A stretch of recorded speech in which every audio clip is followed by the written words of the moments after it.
ব্যক্তির যদি পাহাড়ের সমানও ঋণ থাকে, এই দোয়া যদি আমল করে আল্লাহ পাক ওই ঋণও শোধ করে দিবেন ইনশাআল্লাহ।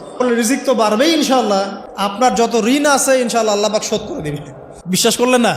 এই দোয়া শিখাই দিচ্ছি, এই জন্য আমাকে হাদিয়া দেওয়া দরকার, স্পেশালি আমাকে এখন হাদিয়া দেওয়া দরকার। এটা গুরুত্বপূর্ণ দোয়া শিখাই দিচ্ছি। আর ঋণ কেমন জানেন?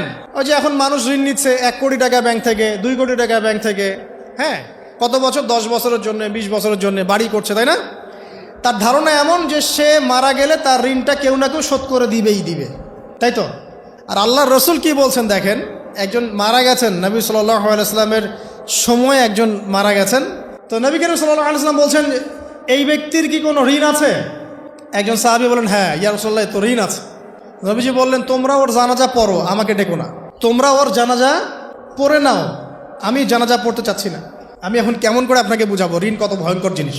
আপনি যে ব্যাংক থেকে 3-4 কোটি টাকার লোন নিয়ে রাখছেন, লাখ লাখ টাকা লোন নিয়ে বসে আছেন, দিব্যি সুখে বসে আছেন, এমন চিন্তায় যে আপনার মৌত হবে না। আর নবী সাল্লাল্লাহু আলাইহি ওয়াসাল্লামের সময়ে একজন মারা যাচ্ছেন, তিনি বলছেন তোমরা জানাজা পড়ে নাও, আমি জানাজা পড়তে চাচ্ছি না। মানে ঋণগ্রস্ত ব্যক্তির জানাজাও তিনি পড়তেন না। তারপরে একজন এসে বললেন, ইয়া রাসূলুল্লাহ, আমি তার ঋণ শোধ করে দিব, তার যা ঋণ আছে আমি শোধ করে দিব। তখন নবী এসে জানাজা পড়লেন সাল্লাল্লাহু আলাইহি ওয়াসাল্লাম। তা আপনার এই কোটি কোটি টাকা ঋণ শোধ করার লোক তো রেডি আছে নাকি? আছে না? সমস্যা নেই, আপনার জানাজা পড়া হবে। কারণ হুজুরকে আপনি 5,000 টাকা দিবেন, হুজুর জানাজা পড়াই দিবে, কোনো সমস্যা নেই। তারপরে আপনার মিলাদও হবে, আপনার একটা বড়সড় দোয়াও হবে ইনশাআল্লাহ।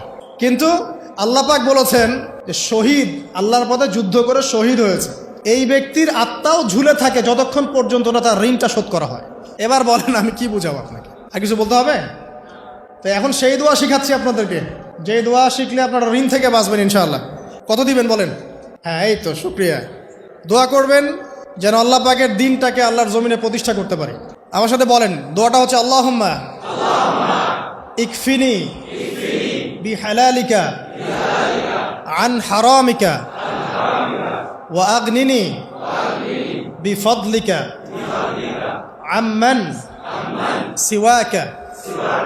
এই দোয়াটা ছোট না, এটা মুখস্থ করবেন, সেজদায় পড়বেন, নামাজের সেজদায় পড়বেন, আত্তাহিয়াতু দরুদ শেষ তারপরে পড়বেন, নামাজ শেষে হাত তুলে করবেন, যখন তখন শেষ রাতটা করবেন।